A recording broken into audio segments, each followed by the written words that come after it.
안녕하세요. 청소 일을 하고 있는 50대입니다.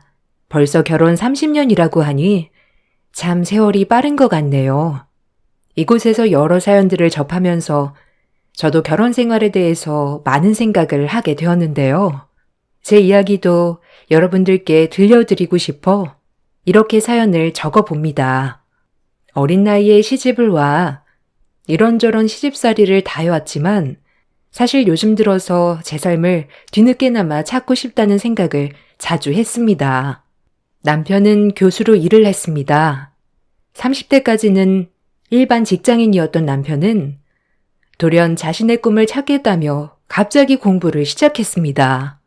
10여 년의 결혼 생활 중에도 저는 쉴 틈 없이 일을 했는데 남편은 꿈을 쫓겠다며 직장을 그만두었고 결국 생계는 저의 몫이 되었네요. 그렇다고 해서 제가 남편의 이런 생각을 지지하지 않았던 것은 아닙니다. 여보, 사실 오랫동안 고민을 했었는데 나 다시 공부 시작하고 싶어. 지금까지는 생계 때문에 하기 싫었던 일을 했지만 남은 시간 동안에는 내가 하고 싶었던 일들을 해보고 싶어. 갑자기요?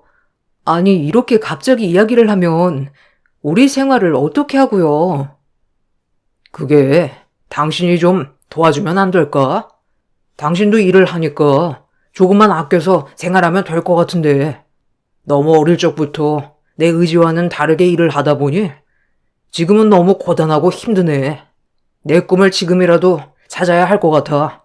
대신 내가 정말 교수가 되면 그 다음부터 생계는 문제 없잖아.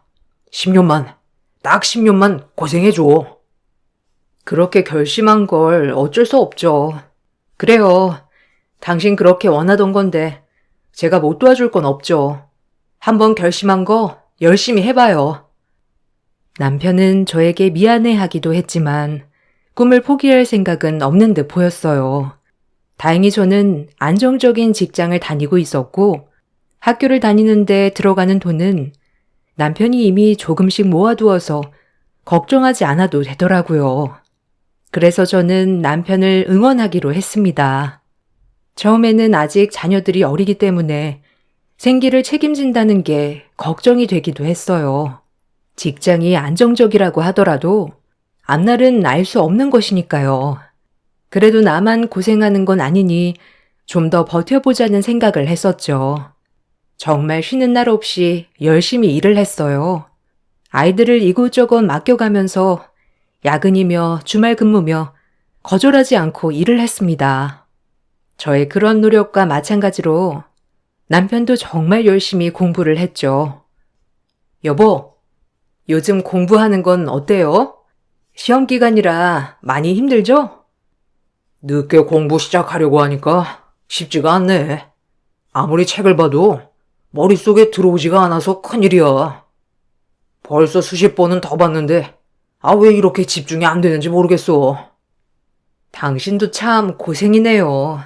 이래저래 신경 쓸 게 많아서 그런가 봐요. 아이들은 걱정하지 말고 당신 공부에 집중해요. 집에서 공부하기 힘들면 도서관에라도 가서 공부하면 좀 낫지 않을까요? 당신 그래도 괜찮겠어? 그래도 내가 있어야 아이들도 같이 볼 텐데. 괜찮아요. 아이들도 이제 둘이서 같이 노니까. 당신은 지금 중요한 시기니까 공부에만 집중해요. 아이들은 내가 어떻게든 알아서 볼게요. 시험 기간이면 남편은 아침 일찍 나가 자정이 넘어서야 들어오곤 했고, 저는 몸이 2개라도 모자랄 정도로 이리 뛰고 저리 뛰며 생활을 했습니다. 늦은 나이에 시작으로 한 만큼 남편은 누구보다 더 열심히 공부를 했어요. 시험이 끝나더라도 늦은 밤까지 연구를 하고 학습하는 데 몰두를 했습니다. 저는 그런 남편이 자신의 꿈을 꼭 이루기를 누구보다 간절하게 소원했어요. 사실 이런 남편의 태도에 처음에는 시댁에서 제 눈치를 정말 많이 보셨죠. 어미야, 미안하다. 내가 우리 아들 공부를 제대로 못 시켜서 이게 한이 됐나 보다. 에휴, 그래도 가장이란 게 갑자기 꿈 타령이나 하다니. 어머님, 괜찮아요. 제가 돈 벌고 있고 지금은 힘들지 않아요. 그래도 누구보다 열심히 노력하고 있으니까 조금 이룰 거라 생각해요. 아휴, 내가 정말 속이 다 상한다. 네가 너무 고생하는 것 같아 미안해서 그러지. 나중에 우리 아들 교수 되면 너도 좀 편안해질 테니 조금만 더 참아다오. 네, 어머님. 저도 잘 도울게요. 시댁에 가도 시댁 식구들은 제 눈치를 보느라 바빴고 그 흔한 명절 음식 한번 하지 못하게 하셨어요. 그런 시댁의 태도에 저는 감사하기도 하고 더 열심히 노력해서 얼른 남편이 잘 되어야 하겠다 생각을 했죠. 그때까지만 하더라도 저는 남편과 시댁 모두에게 감사한 마음이 컸습니다. 제 고생을 누구보다 잘 알아주고 인정을 해주었기 때문이었어요. 어느덧 시간이 흘러 남편은 점점 일이 잘 풀리기 시작했어요. 오래 걸릴 것만 같았던 조교수도 금방 달 수 있었고 연구 결과도 좋아서 부교수까지 될 수 있었죠. 남편이 학업을 마치고 일을 시작하게 될 때 저는 남편에게 생활비에 대한 이야기를 하게 되었어요. 당신 이제는 벌이도 있으니 생활비에 조금 보태줄 수 있어요? 아이들 학원비도 그렇고 요즘 물가가 올라서 내 벌이만으로는 감당이 안 돼서 그래요. 아, 그래? 근데 어쩌지? 지금까지 도와줬던 사람들한테 빚을 갚느라고 지금 당장 생활비는 좀 힘들 것 같아. 도와준 사람이요? 여보, 지금껏 고생한 건 전데 아니 조금이라도 안 되는 거예요? 조금만 더 기다려봐. 아직은 자리를 잡느라 힘들어. 남편은 교수 자리까지 올라가기 위해서는 신경 써야 할 부분도 많다며 생활비를 전혀 주지 않았어요. 다행히 아이들도 공부를 잘해서 학원을 그만두고 난 후에도 알아서 스스로 공부를 했지만 아이들이 점점 커가고 있음에도 불구하고 남편은 가정에 전혀 관심이 없었습니다. 심지어 아이들이 몇 학년 몇 반인지조차 모르고 있었죠. 이런 남편의 태도에 저는 너무나 화가 났지만 아이들을 생각해 참았습니다. 결국 남편은 교수 자리까지 차지를 하게 되었습니다. 처음에는 저에게 고마워했던 시댁 식구들도 남편이 교수가 되니 바로 태도를 바꿨죠. 아범아, 요즘 힘든 건 없니? 교수라는 게 정말 힘든 직업이더구나. 어쩜 그 직업을 이렇게나 열심히 하다니 장하다 장해. 어릴 적부터 똑똑했는데 결국 네가 해내는구나. 어머니, 이제 어머니 고생 끝이에요. 다 어머니가 저 지원해 주시고 도와주신 덕분이죠. 어머니 아니었으면 제가 여기까지 어떻게 왔겠어요. 아이고, 제일 고생한 건 너지. 공부하느라 얼마나 애가 썼어. 어미야, 애비가 요즘 기운이 없는 것 같은데 너는 애비 음식 잘 안 챙겨주니? 어머님, 저처럼 챙겨주는 사람이 어디 있다고요? 아니, 네가 잘 챙겨주는데 이렇게 사람이 삐쩍 마른다니? 그리고 너는 꼴이 이게 뭐니? 교수 아내면 교수 아내답게 하고 다녀야지. 촌스러워서 영 못 봐주겠구나. 이제는 주변 이목도 생각해서 다녀야 하는 거야. 제가 뭐가 어때서요?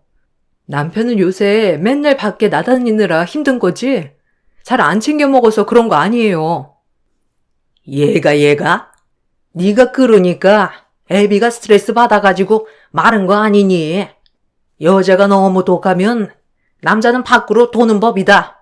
네가 살살 얘기하면 애비도 어련히 가정에 잘하지 않겠니? 생각을 좀 하고 살아야지 원. 어머니, 됐어요.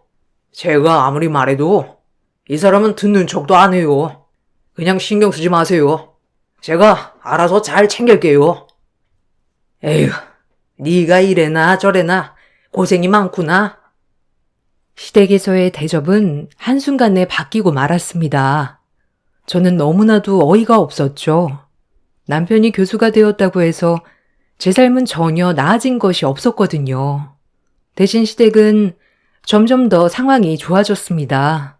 시댁은 차도 바뀌었고 집안 집기류들부터 가정 가구들까지 시간이 지나면서 새 것들로 다 바뀌기 시작했어요. 저희 집은 그때까지도 혼수로 가지고 온 것들을 그대로 사용하고 있었죠. 그나마 중간중간 고장난 가전들을 바꿨지만 돈이 여유롭지 않으니 중고나 아니면 중소기업 제품으로만 바꿔야 했었습니다. 이런 상황을 모두 알고 있음에도 불구하고 남편은 가정을 외면했습니다. 심지어 아이들이 고등학교에 진학을 할 때까지도 남편은 전혀 관심이 없었어요. 당신 이제 수영이 고등학교 가는 거 알죠? 애가 고민이 많은 것 같은데 그래도 당신이 이쪽으로는 잘 알고 있으니 한번 이야기 좀 해봐요. 아, 그런 거 다 알아서 하는 거지. 무슨 이야기를 해? 그냥 알아서 하라고 해. 고등학교는 무슨? 대입할 때나 잘해야지. 요즘은 고등학교 입학하면서부터 대학 준비를 한대요. 당신이 좀 가서 이야기도 좀 해봐요. 그런 이야기를 해서 뭐해? 거기다가 그건 당신이 알아서 해야지. 바깥일 하는 나한테 집안일까지 돌보라고 하는 거야? 아니, 당신 무슨 말을 그렇게 해요? 당신은 애들 아빠 아니에요? 애들이 자기 진로 때문에 고민한다는데 같이 고민을 해주지 못할 망정? 참나, 내가 그렇게 한가한 줄 알아? 한간 당신이나 애들 신경 쓰고 제발 내가 좀 신경 안 쓰게 좀 할 수 없어? 뭐라고요? 아니 도대체 누가 신경을 쓰고 있다는 거예요? 다른 것도 아니고 애들 일인데. 남편은 점점 시간이 지날수록 가정에는 소홀해졌습니다. 반면에 저희를 제외하곤 시댁 식구들은 매 여행이며 비싼 음식이며 저는 결혼 생활 동안 한 번도 받아보지 못했던 것들을 누리게 되었죠. 처음에는 생계를 책임진다는 것을 누가 하든지 상관이 없다고 생각을 했어요. 그렇지만 생계를 책임진다는 것이지 남편이 가정까지 등한시할 줄이야 전혀 생각하지 못했었죠. 남편이 점점 가정에 소홀해지면서 저는 홀로 가정을 지키게 되었습니다. 그러던 중 직장 상황이 나빠지게 되면서 20년 동안 근무한 직장에서 퇴직을 하게 되었어요. 더 이상 경제적으로도 여유롭지 않은 상황이라 남편에게 생활비를 받기로 했습니다.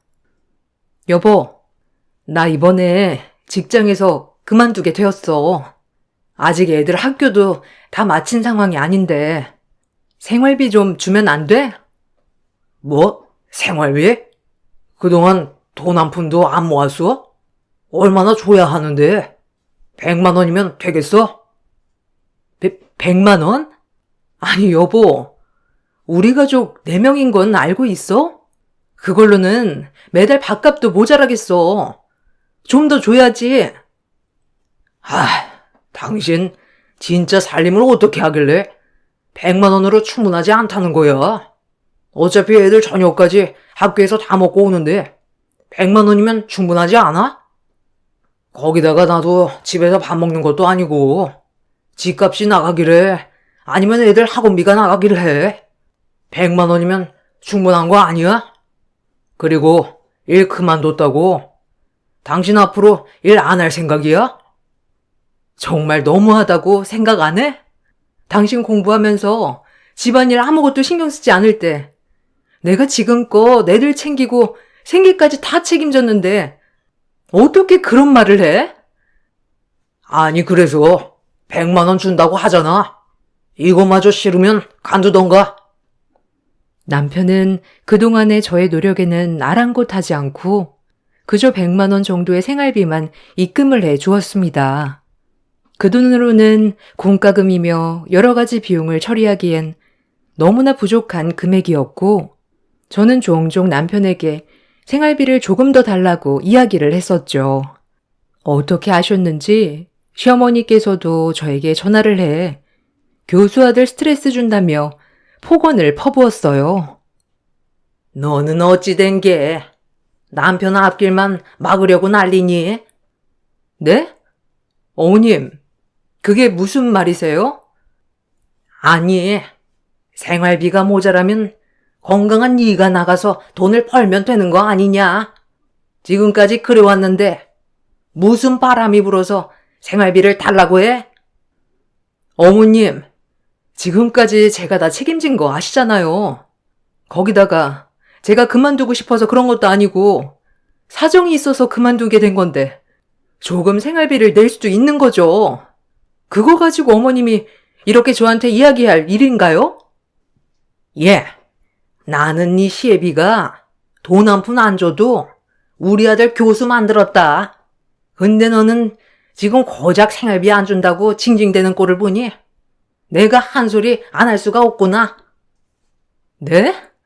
어머님, 남편이 교수 된 건 남편도 노력해서이지만 저도 집안일에 신경 안 쓰도록 노력해서도 있다고요. 고작 생활비라뇨? 남편도 같이 가정을 꾸린 건데 책임은 있어야죠. 아유, 네가 이렇게 독해 먹으니 남편이 집에 신경이나 쓰고 싶겠니? 정 생활비가 모자라면 나가서 막일이라도 해라. 시어머님은 계속해서 저에게 스트레스를 주지 말라며 이야기를 했고 나가서 막일이라도 하라는 둥 남일 보듯이 이야기를 하셨어요. 정말 황당했지만 아직 아이들이 고등학생이었고 한창 중요한 시기라 이대로는 안 되겠다 생각이 들었죠. 결국 저는 시댁 식구들이 다 모인 자리에서 남편과 언쟁을 벌이게 되었어요. 예, 너는 지금도 우리 교수 아들 스트레스를 주니? 아니 어떻게 볼 때마다 이렇게 야여가니? 어머님, 저희 집에서 밥 안 먹은 지 꽤 됐어요. 챙겨줘도 먹지도 않고 집에도 들어와야 말이죠. 그래서 그런지 생활비도 아주 적게 주고 제가 더 힘들어요. 뭐? 내가 무슨 생활비를 적게 줘? 그 정도면 많이 주는 거지. 당신 나가서 지금 100만 원 벌어봐. 벌 수 있나? 당신 나이에 어디 써주는 데나 있겠어? 당신, 우리 아직 아이들도 안 컸는데 100만 원이 말이나 돼? 거기다가 당신 월급도 받는데 어느 정도는 생활비로 나눠야 되는 거 아니야? 내가 집에 가기래, 아님 집에서 밥을 먹기래. 집에서 하는 것도 없는데 그 정도 주는 거면 내가 예수인 거지 무슨? 당신 공부할 때 뒷바라지 내가 다 했어. 도시락 필요할 때 도시락 싸주고 시험 볼 때도 영양제 꼬박꼬박 챙겨주고 집안일 신경 쓰지 않게 알아서 다 챙기고 그건 상관도 없다는 거야? 어머 얘 좀 봐라. 남편이 큰일 하겠다는데 그거 조금 뒷바라지 했다고 유세 떠는 거니? 그 값을 받겠다고 지금 이러는 거야? 아니요. 그 말이 아니잖아요. 어떻게 그게 말이 아니니? 네가 하는 말이 그거잖니? 너 가만 보니까 진짜 톤돈만 하는구나? 왜 교수 됐다고 너한테 떨어지는 게 있을 거라 생각했니? 네 능력을 높여야지. 남편 덕보라고 지금껏 가면 쓰고 행동한 거니? 그래, 어머니 말이 맞아. 당신 그때는 나보고 꿈 이루라고 응원해 줬으면서 이제 와서 왜 딴소리 하는 거야? 꿈 이루라고 응원해 줬잖아. 당신 힘들 때 곁에서 묵묵히 지지해 줬고 그럼 우리가 힘들 때도 지지해 줘야 하는 거 아니야? 그게 남편, 아빠로서 도리 아니냐고. 난 도리하고 있어. 생활비 그 정도면 충분하다고 생각하니까 더 이상 말 꺼내지 마. 남편은 그날 이후로 저와의 대화를 모두 차단하고 피해버렸습니다. 저 역시 더 이상 남편과의 관계를 유지하는 것이 맞는지 고민을 하게 되었죠. 문제는 제 아이가 결혼을 앞두고 있었던 상황이었기 때문에 바로 결정을 하기에는 걸리는 부분들이 많았어요. 거기다가 생계에 대해서도 고민을 해야 되었어요. 현재의 나이로는 취업을 하기도 쉽지 않았기 때문에 이곳저곳 취업을 알아보게 되었는데요. 물어물어 알게 된 곳이 바로 파견을 가서 청소를 하는 업체였답니다. 그곳에 취업을 하면서 근무를 하게 되었는데 당황스럽게도 남편의 대학교로 파견을 나가게 되었어요. 이야기를 하지 않을 수 없어서 남편에게 이 사실을 이야기하게 되었죠. 청소업체에 취업을 했는데 당신 학교에 파견을 나가게 되었어요. 뭐? 우리 학교에? 아니, 청소부로 학교에 오겠다는 거야? 당신 진짜 제정신이야? 아, 그러면 어떻게 해요? 여기서 거기로 가라고 하는 걸 당신이 생활비를 더 줄 거예요, 그럼? 당장 그만둬야지 무슨 소리야? 아니면 다른 곳에 가겠다고 이야기하면 안 되는 거야? 당신은 대학에서 하라는 걸 당신 마음대로 바꿀 수 있어요? 저도 똑같아요. 생활비를 올려주면 그만둘게요. 참, 당신 정말? 그래, 생활비는 여기서도 못 주고, 일을 하는 대신에 학교에서 마주치더라도 아는 척은 절대 하면 안 돼. 알겠어? 남편은 끝끝내 생활비를 올려줄 수 없다는 입장을 고집했습니다. 자신이 마누라가 자신의 직장에서 청소를 하는 것보다 더욱 싫었던 것이 바로 생활비를 주는 것이었던 것이죠. 저는 남편의 말을 듣고 그대로 청소 일을 시작하게 되었네요. 학교에서도 간간히 남편과 마주치긴 했지만 남편은 저를 쳐다보지도 않았습니다. 저 역시 아는 척하지 않았죠. 그렇지만 남편의 태도에 저는 계속해서 실망을 하게 되었습니다. 자식들은 제가 일을 그만두고 쉬기를 바랐어요. 엄마, 이제 엄마도 쉴 때가 된 것 같아. 아빠도 교수인데 무슨 엄마가 이렇게 고생하면서 일을 해. 그냥 아빠한테 당당하게 생활비 달라고 하고 좀 이야기를 해봐. 그 얘기를 들었으면 엄마도 이렇게 일하진 않았겠지. 그렇지만 엄마는 이렇게 몸이 건강할 때라도 일을 해야 될 것 같아. 엄마가 몸이 좋지 않고 더 이상 일을 하기 어렵다 생각이 들면 알아서 그만둘 테니까 너무 걱정들 하지 마. 자식에게는 사실 짐이 되고 싶지 않았어요. 내가 만약 일을 안 하고 쉰다면 아이들은 아이들대로 부담을 느낄 수 있었기 때문이죠. 모아둔 돈으로 일을 하지 않을 수도 있겠지만 나중에 내가 정말 움직이지 못할 정도로 나이가 들면 그때 돼서 자식들에게 짐이 되고 싶지 않아 더욱 열심히 일을 했습니다. 어떻게든 아이들이 결혼을 하고 가정을 이룰 때까지만이라도 버텨보자 생각을 하게 되었어요. 그렇게 청소 일을 하던 어느 날 대학 관리자분이 갑자기 청소 요청이 들어왔다며 한번 가보라는 이야기를 해 오셨습니다. 어딘지를 보니 남편 교수실이더라고요. 보통 일과가 끝나고 나서 어쩌다 한 번씩 청소를 갔었는데 낮 시간대에 청소 요청이 들어오다 보니 그 시간대 한간 저에게 가보라는 이야기가 나왔던 것이었죠. 하는 수 없이 저는 청소를 하기 위해서 남편의 교수실로 가게 되었습니다. 역시나 문을 두드리고 나오는 남편은 화들짝 놀라더라고요. 거기다가 그 자리에는 시모도 있었습니다. 아니, 뭐야? 왜 당신이 왔어? 아니, 넌 왜 여기 청소하러 온 거니? 드디어 티를 내겠다 생각한 거니? 아닙니다. 그냥 청소만 하고 갈 테니까 신경 쓰지 마세요. 아니, 청소 안 해도 되니까 다른 사람 보고 오라고 해. 다른 사람들이 다 바빠서 제가 온 거예요. 그냥 모른 척 청소만 하고 갈 테니 신경 쓰지 마세요. 어머머마, 얘 좀 봐라. 너 일부러 이러는 거지? 우리 교수 아들 얼굴에 먹칠하려고 일부러 여기 와서 이러고 있는 거지? 그런 거 아니고요, 어머님. 그냥 저도 요청이 와서 청소하는 거니까 신경 쓰지 마세요. 아니, 어떻게 신경을 안 써? 지금껏 내 방에 청소하러 오시는 분이 계셨는데. 그분이 바쁘시다고 아까 이야기를 했잖아요. 일부러 그러는 거잖아, 지금. 당신 정말 내가 했던 말 잊어버렸어? 밖에서는 아는 척도 하지 말랬잖아?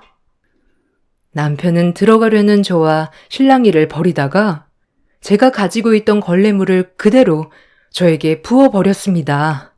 그 순간 정말 많은 생각이 오고 가더라고요. 이런 대접을 받고서도 살아야 하나 싶은 생각이 들던 찰나에 갑자기 누군가가 급하게 저를 부르는 소리가 들렸습니다. 막내야! 너무나 오래되어서 처음에는 알아보지 못했지만 자세히 보니 외삼촌이셨어요. 결혼식 때 뵙고 나서는 저도 살기 바빠 보지 못했었고 친정엄마가 아프시면서 몇 번 보고 나서는 연락을 한 적이 없었거든요. 그런 삼촌이 저를 부르고 있으니 너무나 깜짝 놀랄 수밖에 없었습니다. 저보다 더욱 깜짝 놀란 건 남편이었죠. 총장님? 막내야, 막내야. 아니, 네가 여기 어떻게 왔니? 그렇습니다.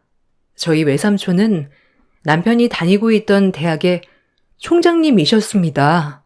사실 저희 외가댁은 모두 똑똑하고 공부도 잘하는 엘리트였습니다. 엄마는 일찍 결혼을 해서 자식을 낳았지만 외삼촌은 결혼에 대한 뜻이 없으셨죠. 그러다 보니 엄마가 결혼을 해 아이들 낳아서 일을 할 때 외삼촌이 저희를 데리고 돌봐주시기도 했습니다. 외삼촌의 사랑을 많이 받았던 조카 중 한 명이었던 것이 바로 저였죠. 제가 엄마를 가장 많이 닮았거든요.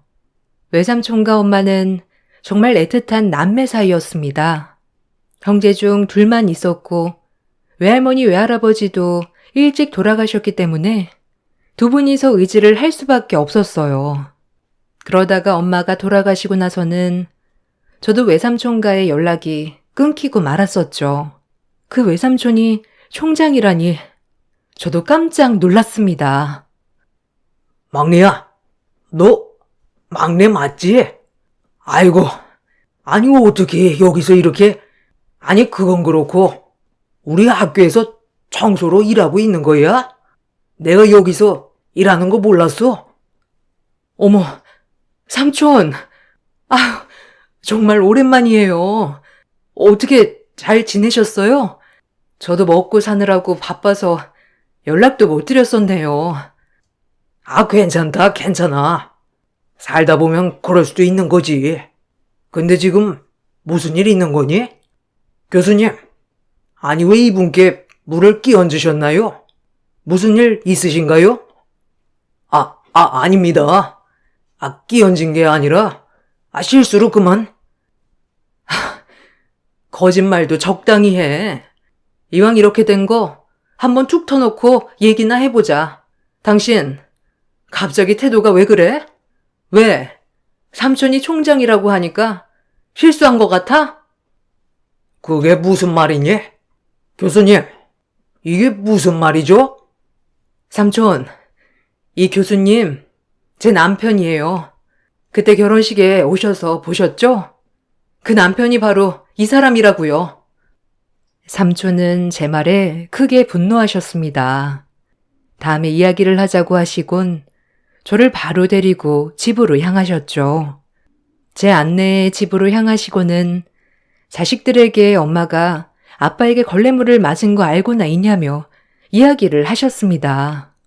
그렇게 아이들은 엄마가 어떻게 일을 하고 있는지를 그제야 알게 되었습니다.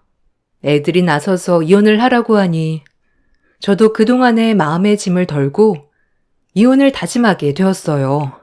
그렇지만 남편은 오히려 저의 이혼 통보에 코웃음을 치기만 했죠. 당신 외삼촌이 총장이라고 지금 이렇게 나오자는 거야?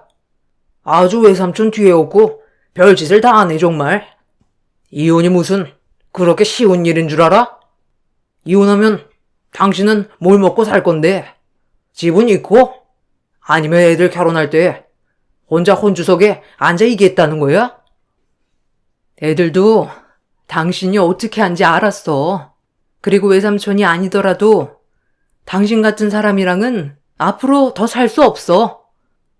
아니, 그래서 어떻게 이혼을 하겠다는 건데? 뭘 가지고 이혼을 하겠다는 거냐고? 당신 지금까지 나에게 부당 대우했던 것들, 생활비 보태지 않고 생활했던 것들, 모든 것에 대해서 이혼을 청구할 거야. 참나. 어디 한번 잘 준비해서 해보든지. 가정에는 관심조차 없었던 남편은 이상하게 이혼은 받아주지 않았어요. 아무래도 교수라는 직업이 있기 때문에 사회적인 체면 때문에 그랬던 것인지 이혼을 요구했을 때 비웃기만 했죠. 저는 굳게 다짐을 하고 남편에게 이혼 소송을 하기 위해 변호사 상담도 받고 준비를 했습니다. 변호사는 저에게 남편과 시댁의 부당 대우에 대한 증거 자료를 충분히 마련한다면 승소할 수 있다고 이야기를 했어요. 부당 대우에 대한 증거 자료가 많으면 많을수록 좋습니다. 우선 생활비 입금 내역에 대해서 정리를 해보죠. 4인 가족이지만 100만 원의 생활비를 주었고 이것도 지금 몇 년도 되지 않았다는 점 등을 피력해 볼게요. 혹시 증거 자료라면 어떤 걸 준비하면 좋을까요? 아무래도 부당 대우를 했던 메시지나 통화 녹음 등이 있다면 좋겠죠. 저번에 남편이 학교에서 걸레물을 뿌렸다고 하셨죠? 혹시 학교에 CCTV가 있을까요? 그 부분을 확보할 수 있으면 더 좋을 텐데요. 제가 한번 알아보도록 할게요. 사실 이혼 준비를 하면서 한 달 정도의 시간이 흐른 상태라 영상이 남아있을까 너무 걱정이 되었어요. 경찰에는 남편의 폭력 행동으로 신고를 하였고 이에 대한 증거 자료를 확보하기 위해서 저는 대학교 행정실로 찾아가 신고증을 제출하고 영상 자료를 확보하고자 노력했습니다. 저의 이런 상황을 아는지 삼촌은 당시의 영상을 미리 모두 저장해 두셨더라고요. 영상 자료를 확보하고 나서 저는 수월하게 이혼 준비를 할 수 있었습니다. 남편은 자신의 행동에 대해서 대수롭지 않게 생각을 하는 듯 했어요. 이혼 소송을 진행하는 동안 남편 측 변호사는 실수로 한 행동이었음을 적극적으로 주장했지만 받아들여지지 않았습니다. 이혼이 진행된 이후부터 통쾌한 복수는 저도 모르게 시작이 되었어요. 당시 영상 확보를 위해서 이리저리 알아보던 중 남편이 저에게 걸레물을 뿌렸던 것이 소문이 났던 것이죠. 학교 내에서는 남편에 대한 여론이 안 좋게 형성이 되었습니다. 저 역시 이번 사건에 대해서 남편에게 책임이 있다고 생각이 들어 남편의 교수직에 대한 1인 시위를 시작했습니다. 남편과 시댁에서는 당연히 저의 행동에 난리가 났습니다. 당신 정말 제정신이야? 날 어떻게든 끌어내리려고 할 셈이냐고? 그러게, 당신 처음부터 나한테 그렇게 하지 않았다면 내가 이렇게 나왔겠어? 학생들을 가르친다는 교수라는 사람이 청소부에게 걸레물을 뿌린다는 게 말이나 된다고 생각해? 그렇다고 1인 시를 하는 게 어디 있어? 이건 교수로서 한 행동이 아니고 당신 남편으로서 한 행동이야? 그거랑 별개 아니야? 그래, 말 잘했네. 내 남편으로서 한 행동은 그래도 된다는 거야? 예, 너 정말 독하구나. 이혼하면 끝난 거지. 그걸 가지고 물고 늘어지는 게 어디 있니? 너 거기 학교 총장이 네 외삼촌이라고 지금 그러는 거니? 어머님, 저 지금껏 남편을 위해서 참고 또 참았어요. 생활비 쥐꼬리만하게 주는 것도 다 참았고 청소를 창피하다고 아는 척도 하지 말라는 것도 다 꾹 참았습니다. 그런데 어머님, 제가 그래서 뭘 잘못했는데요? 지금껏 뭘 잘못해서 당신네들이 이따위 취급을 하는 거냐고? 아니 이게 정말 미쳤네. 남편과 시모는 당장 목덜미라도 잡고 쓰러질 것처럼 소리를 쳤지만 저는 꿈쩍도 하지 않았습니다. 교내 여러 가지 소란이 발생하자 학교 내에서도 여론이 형성되었고 그 흐름을 타서 외삼촌은 남편의 연구 비용에 대한 조사를 자체적으로 진행하였습니다. 그렇게 조사를 진행하던 도중에 남편이 연구가 아닌 개인적인 명목으로 사용했다는 것이 드러나면서 이에 대한 신고와 함께 민사 청구를 진행하였죠. 하늘 높은 줄 몰랐던 남편의 콧대는 결국 무너지고 말았습니다.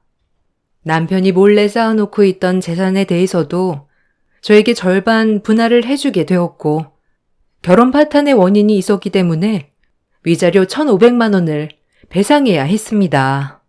특히나 연구 자금을 개인적으로 사용했다는 명목으로 횡령죄와 함께 민사로 인한 배상도 진행을 하게 되었죠. 모든 상황들이 폭풍우가 치듯이 휘몰아치고 난 후 남편은 다시 그 어려웠던 시절로 돌아가게 되었습니다. 여보, 내가 잘못했어. 지금 교수직도 파면되고 나 다시 직장에 들어가지도 못하는 상황이야. 여보, 제발 나 좀 받아주면 안 될까? 뭐? 이제 와서? 당신 내가 정말 힘들 때, 힘들어서 제발 도와달라고 할 때 어떻게 했는지 기억 안 나? 그래 놓고서는 지금 받아주라고 하면 내가 받아줘야 해? 아, 당신 왜 그래? 그런 사람 아니잖아. 내가 정말 잘못했어. 분수도 모르고 교수 되었더니 내가 정말 미쳤었나 봐. 그래? 그럼 그 미친 상태로 그냥 살아. 당신이랑 다시는 볼 일 없으니까. 그렇게 저를 무시하던 남편은 이제는 다시 한 번만 받아달라는 연락을 해오곤 합니다. 이제 와서 후회하면 뭐 하겠어요. 이미 지난 일이고 다시 되돌릴 수 없는 일이 된 건데요. 외삼촌은 저에게 정규직을 제시하시기도 했지만 저는 지금의 일에 만족한다고 이야기를 드렸어요. 남편과 재산 분할을 하면서 조금이나마 그동안의 보상을 받은 것 같네요. 앞으로 어떻게 잘 살아야 할지 생각해보고 있답니다. 어느덧 50대가 되었지만 앞으로는 행복하고 좋은 일들만 가득할 거라 생각해요. 여러분들도 행복하시길 바랄게요. 감사합니다. 안녕하세요. 이곳에서 여러 사연들을 접하면서 많이 공감하고 있는 50대 주부입니다. 저에게는 저보다 더 소중한 아들이 있습니다. 저희 아들은 어디 내놓아도 부끄럽지 않을 정도로 똑똑하고 착하게 자랐습니다. 저는 20살이 되자마자 남자친구와 혼전 임신으로 아이를 낳게 되었어요. 임신 사실을 알고 나서 친정과 시댁 모두 반대를 했지만 저와 남편은 아이를 낳고 싶다는 생각이 컸죠. 그래서 모두의 반대에도 불구하고 아이를 낳고 살림을 차렸습니다. 남편은 우리를 위해서 정말 밤낮 없이 일을 했어요. 남편 또한 어렸기 때문에 할 수 있는 일은 몸을 쓰는 일들밖엔 없었죠. 고단한 삶이 이어졌지만 저희 가족은 너무나 행복했습니다. 하루에도 웃음이 끊이는 날이 없을 정도로 서로 행복하게 의지하면서 살아가고 있었어요. 승호가, 우리 비록 가족들이 찬성하는 결혼은 한 것은 아니지만 다른 사람 말고 우리들만 보고 잘 살자. 내가 더 열심히 노력할게. 너랑 우리 아들 주혁이를 위해서라도 정말 열심히 일할 거야. 여보, 고마워. 당신도 하고 싶은 거 많을 텐데 정말 고생이 많아. 내가 더 잘할게. 나보다 당신이 더 힘들지. 친구들은 이제 다 대학 다니고 놀러도 다니는데 아이 돌보느라 자기 시간도 못 갖고 있잖아. 주혁이 조금 더 크면 당신 좋아하는 여행 실컷 갈 수 있도록 해줄게. 조금만 참자. 말만이라도 정말 고마워. 사실 나는 지금이 너무 행복해. 당신이랑 우리 주혁이가 내 보물이야. 다른 것 아무것도 부럽지 않아. 금전적으로는 빠듯하고 힘들었지만 우리 세 가족만 있다면 항상 행복한 시간이 유지되는 듯 했어요. 그렇지만 행복은 오래가지 않았고 남편은 아이가 3살 때 사고를 당하게 되었습니다. 갑작스러운 사고에 저도 놀랐지만 시댁에서는 더욱 놀라셨죠. 남편은 저와 아들인 주혁이에게 인사도 하지 못한 채로 슬프게도 그렇게 저희 곁을 떠났습니다. 아이가 3살 때 남편은 갑작스럽게 세상을 떠나게 되었고 시댁에선 저를 아들 잡아먹은 며느리라며 연락도 받지 않으셨죠. 어머님, 조금만 도와주세요. 애들 아빠 가고 나서 당장 아이 먹일 밥도 없어요. 아니, 넌 여기가 어디라고 오니? 아들 잡아먹은 애가 뭐가 이쁘다고 와? 당장 안 꺼져? 어머님, 저는 아니더라도 아이 보고서라도 조금만 도와주세요. 나한테 손주가 어디 있어? 다시 한번 내 눈앞에 나타나기만 해. 시댁에 찾아가 보았지만 오히려 저를 보면서 분노를 하셨어요. 자신에게는 손주가 없으시다며 이야기를 하시는 걸 듣고서는 도움을 받을 수 없겠다 생각이 들었죠. 친정 역시 가난한 상황이라 도와줄 수 없었던 상황이었어요. 결국 저는 아이를 데리고 홀로 안 해본 일 없이 열심히 살아갔습니다. 허드렛 일, 잡일 모두 밤낮 없이 했어요. 아이가 어려서 맡길 수 있는 곳이 없을 때면 등 뒤에 업어서라도 일을 하기도 했습니다. 그렇게 아이가 초등학교에 입학을 할 때까지 정말 바쁘게 지냈었죠. 그러던 어느 날 일을 하고 있던 공장에서 불이 나면서 사고가 발생하게 되었습니다. 불길이 갑작스럽게 번지게 되면서 근무하고 있던 사람들이 모두 빠져나갔지만 저는 갇히게 되었어요. 겨우 구출이 되어서 나왔지만 그 사고로 전신에 화상을 입게 되었습니다. 전신에 화상을 입고 나서 오랜 시간 통증으로 정말 힘들었어요. 그렇지만 저에게 더욱 고통스러웠던 것은 생계였어요. 제 몸이 아픈 것보다 아이 걱정이 더욱 컸죠. 그래서 치료와 휴식이 필요함에도 저는 다시 일을 시작했습니다. 얼굴의 일부분인 화상 자국이 남아있다 보니 주변 사람들은 저를 보면서 화들짝 놀라기도 했어요. 어떤 곳에선 화상 때문에 일을 줄 수 없다는 곳들도 많았죠. 그렇지만 다른 사람의 시선을 신경 쓸 수는 없었습니다. 다행히 아이는 너무나 착하고 바르게 커주었어요. 그은한 사춘기도 없었던 아들이었거든요. 공부를 정말 잘하고 학교에서도 상위권을 놓치지 않을 정도로 똑똑했습니다. 화상 자국으로 혹시나 나를 창피하면 어쩌지 하는 마음에 한 번도 학교 근처로 아이를 데리러 가지 않았지만 아들은 오히려 저를 아무렇지 않게 친구들에게 소개를 해주기도 했어요. 엄마, 왜 거기 있어? 학교 앞에서 기다리지. 아, 그냥 여기가 편해서. 학교는 잘 끝났어? 엄마, 난 괜찮으니까 학교 앞에도 오고 학교에 상담도 와. 엄마, 나는 엄마 얼굴 예뻐. 엄마 얼굴 신경 쓰이지 않아? 괜찮아. 엄마는 지금도 똑같아. 그러니까 이렇게 숨고 있지 말고. 아들은 항상 저의 얼굴을 바라보며 웃어주었습니다. 사춘기가 되면서 제 얼굴이 불편할 수도 있었지만 전혀 그런 기색이 없었죠. 그런 아들이 원하는 길을 갈 수 있도록 저는 열심히 일을 했어요. 아들 대학 학비도 차곡차곡 모아두었습니다. 아들은 그런 저에게 미안한 마음이 들었는지 쉽게 들어갈 수 있었던 명문대도 포기하고 장학금을 받을 수 있는 대학에 들어가려고 했던 일도 있었네요. 주혁아, 오늘 선생님이 전화가 오셨는데 대학 진학 때문에 말이야. 선생님은 명문대 충분히 갈 수 있다고 하시는데 네가 안 간다고 얘기했다면서? 그래도 선생님은 더 좋은 학교에 가는 게 나을 것 같다고 하는데 왜 다른 곳을 지원하겠다고 한 거야? 아, 엄마, 다른 건 아니고, 그냥 그 대학에 가고 싶어서 그런 거야. 선생님 말씀으로는 그 대학 입학을 하면 성적으로 장학금 받을 수 있다고 해서 그런 것 같은데 그게 맞니?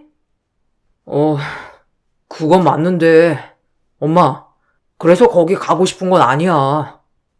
주혁아, 엄마는 주혁이가 가고 싶은 대학으로 갔으면 좋겠어. 돈 때문에 고민하지 않고 말이야. 엄마가 지금까지 열심히 잘 모아왔는데 이렇게 열심히 모아둔 것도 잘 쓸 수 있게 해주면 좋겠구나. 엄마, 나는 어딜 가도 잘할 수 있어요. 그래, 엄마는 아들 믿고 있지. 그렇지만 충분히 갈 수 있는 곳을 돈 때문에 포기하지 않았으면 좋겠어. 알겠지? 주혁이가 어디를 가고 싶던지 엄마는 다 준비가 되어 있으니까 걱정하지 말고. 이건 돌아가신 아빠도 원하는 일이야. 아들과의 대화 끝에 아들은 명문대로 진학을 결심하고 열심히 공부를 한 끝에 합격을 하게 되었습니다. 열심히 공부를 하게 되면서 장학금도 받게 되었죠. 아들은 법대에 입학을 하게 되었습니다. 대학생활 동안에도 아들이 학업에 집중을 할 수 있도록 열심히 일을 했습니다. 아들은 대학생활 동안 아르바이트를 하겠다며 이야기를 하기도 했지만 그때 처음 저는 아들을 혼내기도 했습니다. 엄마, 이제 저도 성인이고, 아르바이트 할 수 있어요. 주혁아, 엄마는 공부만 열심히 했으면 좋겠어. 물론 아르바이트를 할 수도 있겠지. 그치만 주혁이가 원하는 길이 있잖아. 엄마가 그걸 지원해주는 것도 엄마의 일이야. 다른 것보다 제 용돈은 제가 알아서 벌어서 쓸게요. 엄마도 일하는 시간 좀 줄이셨으면 좋겠어요. 아들, 엄마 아직 젊어. 지금 젊을 때 일을 해야지. 이제 졸업하고 일 시작하면 평생 일해야 하는데 지금은 공부에 집중했으면 좋겠어. 알겠지, 주혁아? 엄마가 도와줄 수 있을 때까지는 그대로 받아주었으면 좋겠다. 저 역시 아들의 마음을 충분히 알고 있었기 때문에 아들의 이런 이야기들을 이해가 되지 않았던 것은 아니었어요. 그렇지만 저는 아들에게 너의 길을 가라고 얘기를 해주었고 아빠도 모두가 바라는 일이라고 이야기를 했습니다. 소소한 일들이 있었지만 아들은 열심히 자신의 길을 갔고 로스쿨에 진학을 하고 나서 시험을 보고 임용까지 모두 합격을 한 뒤 검사가 되었습니다.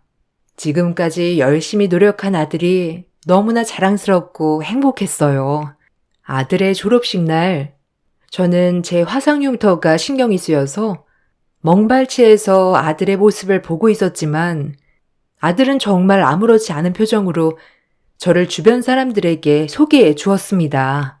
어쩌면 신경 쓰일 수도 있고 창피할 수 있었던 저의 모습을 아들은 누구보다 자랑스럽게 생각하고 있다는 것에 정말 많은 감동을 받았죠. 그 이후로도 아들은 검사가 되고 집에 보답을 하겠다며 월급을 통째로 주겠다고 한 적도 있었지만 저는 아들이 자신의 길을 잘 찾아가고 있다는 것만으로도 행복했습니다. 엄마, 이제 일 다 그만둬. 내가 앞으로 엄마 평생 먹여 살릴게. 아들, 엄마는 엄마고 아들은 아들이야. 내 삶은 내가 살아가는 거고 네 삶은 네가 살아가는 거야.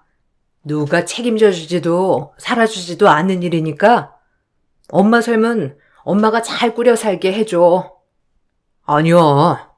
그동안 엄마가 날 키워줬는데 내가 이제부터라도 보답하게 해줘. 엄마는 아들이 앞으로도 행복하게 잘 살면 그것만으로도 충분해. 엄마는 아직도 일할 수 있는 힘이 있고 내가 정말 힘들어서 못할 때까지는 알아서 일하면서 잘 살 거야. 그러니까 이렇게 월급을 가져다 주지 않아도 돼. 다만 엄마는 이제 엄마의 할 일은 거의 다 한 것 같아. 그러니 사고치지 않고 열심히 아들의 삶을 살아가 준다면 그것만으로도 충분해. 아들은 용돈도 챙겨주려고 했고 집도 이사를 해주겠다며 이야기를 했지만 저는 그런 모든 것들을 거절을 했습니다. 앞으로의 아들의 삶이 더 길고 많이 남아있기 때문이었어요. 저 또한 앞으로 일을 할 수 있는 힘이 있기 때문에 아들의 도움을 지금부터 받을 필요는 없다고 생각을 했었죠. 아들이 검사로 지내게 된 그 후로 저는 제 할 일을 다 한 것 같다고 생각을 하고 있었어요. 마지막으로 해야 할 일이라곤 아들의 결혼이었죠. 그러던 어느 날 아들이 검사가 되고 난 후 처음 아들은 만나는 여자가 있다고 예비 며느리를 데리고 왔습니다. 아들이 근무하고 있는 법원 근처 카페 직원이라고 하더라고요. 어머님, 안녕하세요. 저 주혁씨 여자친구 손민주라고 합니다. 어머, 반가워요. 우리 주혁이랑 얼마나 만났다고 했죠? 네, 이제 1년 되었어요. 어머님, 한번 뵙고 싶었는데 이렇게 만나 뵙게 되어서 정말 너무 좋네요. 아들이 만나는 여자가 있다는 건 알았지만 이렇게 곱고 예쁜 분인지 몰랐네요. 정말 반가워요. 주혁이 말로는 결혼까지 생각을 하고 있다고 하던데. 네, 주혁씨랑 결혼하고 싶어요, 어머님. 허락해 주실 거죠? 그럼요. 나는 우리 주혁이가 좋다면 다 괜찮아요. 우리 집은 보다시피 나와 주혁이밖에 없어요. 아, 저희 집은 부모님 모두 계시고 여동생 있습니다. 부모님은 복지관을 운영하고 계세요. 며느리는 처음 보는 날부터 싹싹하고 밝았어요. 아들은 여자친구 부모님도 좋으신 분이신 것 같다며 이야기를 하더라고요. 저는 제 화상 자국이 혹시나 사돈댁이 불편해하시진 않을까 싶어서 걱정을 했는데 아들은 이미 이야기를 해둔 상황이라고 했어요. 주혁아, 혹시 내 얼굴 화상 자국에 대해서는 얘기했니? 아무래도 결혼식을 올린다고 하면 나도 혼주로 참석을 해야 하니까 이건 얘기를 해야 하지 않을까 싶어서 거기다가 상견례 할 때 알게 되면 많이 놀라시지 않을까? 엄마, 걱정하지 마. 이미 여러 번 얘기해 드렸고 민주 부모님께서도 다 알고 계셔. 거기다가 괜찮다고 하셨어. 아, 그러니? 그래도 이 정도인 줄 모르시는 건 아닌가 싶어가지고. 엄마, 나는 엄마 화상자국 하나도 신경 안 쓰여. 오히려 혼자서 다 이렇게 키우려고 고생하다가 생긴 상처이고 사고 때문에 생긴 건데 그걸 가지고 뭐라고 하는 게 이상하지. 그러니까 너무 걱정하지 마. 다 말씀드렸고 이번에 민주가 왔다가 가면서도 얘기했을 거야. 그래, 그러면 다행이지만 민주는 어떻대? 괜찮다고 해? 아, 그럼. 엄마는 어때? 엄마는 주혁이가 좋다고 하면 괜찮지. 엄마 신경 쓰지 말고 결혼하면 둘만 잘 살면 돼. 알지? 사실 그동안 먹고 사느라 화상 흉터에 대해서는 신경 쓰지 않았어요. 오히려 화상 때문에 잘리면 어쩌지 걱정을 하는 것 외에는 이걸 빨리 치료해서 없애야 되겠다 생각은 안 했었거든요. 그런데 아들이 결혼을 한다고 하니 전부터 치료를 해서 조금이라도 나아지게 했어야 했나 이런 생각도 들었답니다. 그렇지만 아들은 정말 좋으신 분들이고 이 모든 것들을 다 알고 계신다고 하니 안심이 되기도 했어요. 그렇게 상견례 날이 다가오게 되었습니다. 그래도 첫 인사를 드리는 날이라 깔끔하게 차려입고 예약된 식당으로 향했어요. 아들과 먼저 도착을 해 기다리다 보니 사돈댁 식구들이 오시더라고요. 아유, 안녕하세요. 저는 주혁이 엄마입니다. 네, 안녕하세요. 민주 엄마예요. 민주 아빠입니다. 네. 처음 민주 양 봤을 때 정말 곱다고 생각을 했는데 어머님 아버님을 닮아서 그랬나 보네요. 아, 그런가요? 긴장을 한 채로 인사를 나누고 앉으니 뭔가 사돈댁 식구들의 표정이 좋지 않았어요. 뭔가 마음에 들지 않는 것이 있는 걸까 싶었지만 식사 자리 내내 불편한 얼굴을 하고 있어도 이야기를 하시지는 않더라고요. 아들 역시 표정이 좋지 않았고 식사가 마무리가 되는 도중에 아들은 잠시 예비 며느리를 데리고 밖으로 향했습니다. 그때 안사돈께서 저에게 이야기를 했어요. 저기, 화상 자국이 있다는 얘기는 들었습니다. 네. 20년도 더 되었네요. 사고로 전신 화상을 입게 되었어요. 조금 심하죠? 네, 화상 자국이 있다고 하길래 그냥 약간 있는 줄 알았는데 생각보다 조금 심하네요. 네. 그래도 화장도 하고 그러면 괜찮습니다. 이게 아픈 건 아니라서요. 네. 그 혹시 예식날은? 괜찮습니다. 화상 자국이지 아픈 건 아니라서 참석할 수 있어요. 혹시 저 혼자 참석하는 게 신경 쓰이셔서 그러신 걸까요? 아니요. 아니, 그게 아니라. 그럼 어떤 것 때문에 그러시는지. 아유, 답답하네, 진짜. 그 화상 자국. 솔직히 이렇게 심한 줄 알았으면 결혼식 다시 생각해보자고 했을 겁니다. 다른 것도 아니고 딱 보이는 얼굴에 전체적으로 화상 자국이라니요. 들어오면서 얼마나 놀랬는지. 네? 화상 자국 있는 거 다 아신다고 하신 거 아닌가요? 알았죠. 알았는데 솔직히 이 정도라고는 생각조차 못했습니다. 아니, 다른 것도 아니고 애들 결혼식인데 그걸로 참석하시려고요? 아니, 제 꼴이 어때서요? 모르는 사람이 보면 놀래요.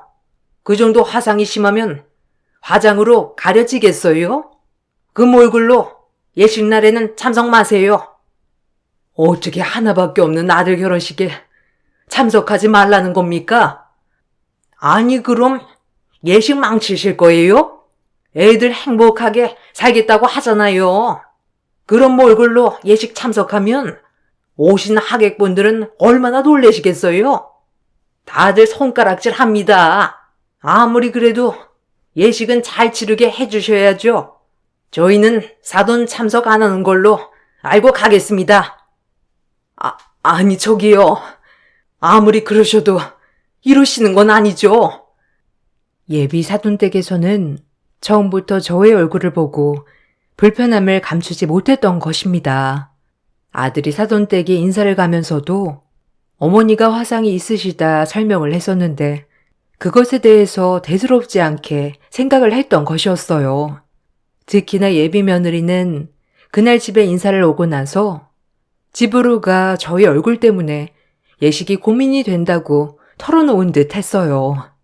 예비 며느리와 밖에서 이야기를 하다가 들어오면서 저에게 예식을 참석하지 말라고 통보하고 가는 안사돈을 보게 된 아들은 크게 분노를 했습니다. 엄마, 나 민주랑 결혼 안 할 거야. 혹시 엄마 때문이야? 엄마는 신경 쓰지 마. 그럴 수 있어. 이렇게 전신 화상을 입은 사람을 보는 일도 흔한 게 아니니까 놀라셔가지고 그럴 수 있어. 그러니까 너무 섣부르게 생각하지 마. 아니, 엄마, 나는 결심했어. 솔직히 민주가 엄마를 안 보고 갔던 것도 아니고 갑자기 저렇게 나오신다는 게 너무나 화가 나. 주혁아, 엄마 괜찮아. 그리고 엄마랑 결혼하는 게 아니고 민주랑 결혼하는 거잖니. 그러니 너랑 민주만 생각해. 아들은 그날 이후 파혼을 결심했습니다. 제가 아무리 얘기를 해보아도 아들의 결심은 바뀌지 않았어요. 아들이 아무런 연락을 받지 않고 파혼을 통보하자 사돈댁에서는 난리가 난 듯 보였습니다.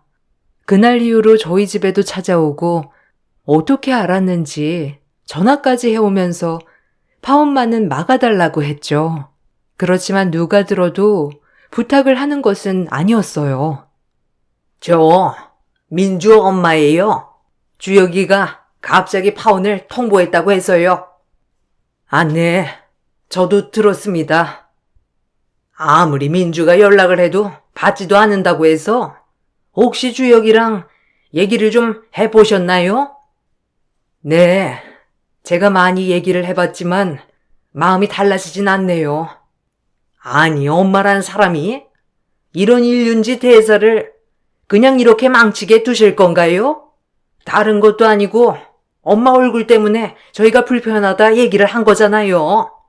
미안하시진 않으세요? 네? 무슨 말씀이신지? 아니, 다른 것도 아니고 다 좋은데 어머님 얼굴 때문에 예식만 참석하지 말라고 한 건데 그것 때문에 파혼한다잖아요. 그럼 어머님께서 나서서 마음 돌리게 해야 하는 거 아니냐고요. 저도 충분히 얘기를 했습니다. 안 했던 거 아니고요. 말을 했지만 주혁이 마음이 그러한 걸 제가 어떻게 돌려놓습니까? 노력 안 하신 건 아니세요? 아니, 솔직히 다른 사람들이 봐도 놀랄 수 있잖아요. 뒤에선 주혁이한테 이런 말 들었다면서 우는 소리 하신 건 아니시고요. 그게 아니라면 결혼하겠다면서 먼저 추진했던 주혁이가 이렇게 한순간에 바뀔 수가 있답니까? 사돈댁에서는 마치 제가 그런 얘기를 듣고 상처를 받아 파혼을 종용한 것처럼 이야기를 했습니다. 그 말을 듣고 나서는 너무나 황당했지만 저 역시 제 화상 자국이 아들에게는 걸림돌이 될 수 있다고 생각을 해왔었기 때문에 더욱 걱정이 많았죠. 다시 한번 아들에게 내 상황을 얘기해 보았지만 아들의 마음은 단호했습니다. 주혁아, 파혼한 거 정말 바꿀 생각 없어? 엄마, 난 지금 결정 잘했다고 생각해. 시간이 지나도 후회하지 않을 자신이 있어. 그러니까 걱정하지 말아요. 아들, 지난 30여 년간 정말 열심히 너를 키웠어. 맞아. 그러면서 사고로 화상도 입게 된 거고. 그렇지만 이게 네 탓도 아니고 그 누구의 탓도 아니야. 이건 그냥 내가 감당하는 일이고 어쩔 수 없는 일인 거야. 그렇지만 그게 다른 사람들에게는 불편할 수도 있어. 화상 자국이라는 게 나도 내 얼굴 보면서 놀랄 때가 있으니까. 엄마는 거울을 볼 때만 엄마의 얼굴을 보지만 나는 평생을 엄마 얼굴을 바라보면서 살아왔어. 그 세월 동안 나는 한 번도 엄마의 얼굴이 불편하다고 생각해 본 적 없어. 가장 자주 봤던 내가 불편하지 않았는데 어째서 다른 사람들이 불편함을 이야기하는 거야? 엄마, 나는 엄마가 정말 고생하고 힘들게 나를 키워왔던 걸 다 알고 있어. 이건 나를 위한 선택이기도 해. 아들은 단호한 얼굴로 지금의 결정을 후회하지 않는다고 얘기를 했어요.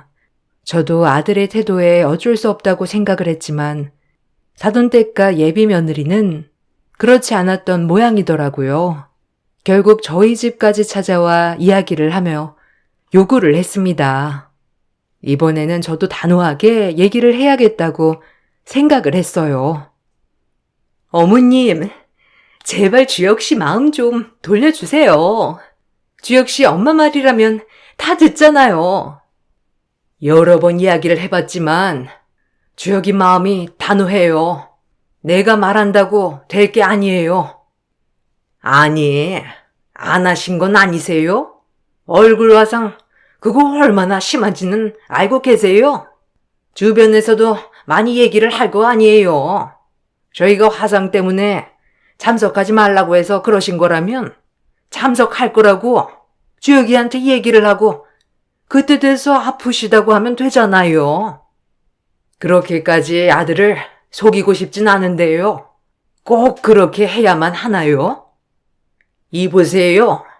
아드님 다음에는 이런 일 없을 것 같으세요? 솔직히 홀어머니의 외아들인데 누가 이 집구석에 시집 오려고 하겠어요? 거기다가 아들은 효자에 엄마를 끔찍하게 생각하는데 엄마는 화상 자국에 벌이도 편변치 않지. 평생 시어머니 모시고 살아야 하는 집안에 누가 시집을 오겠냐고요. 이번에만 예식만 잘 넘어가게 해주면 저희도 다른 거 불편하지 않다니까요. 네, 어머님. 제발 도와주세요.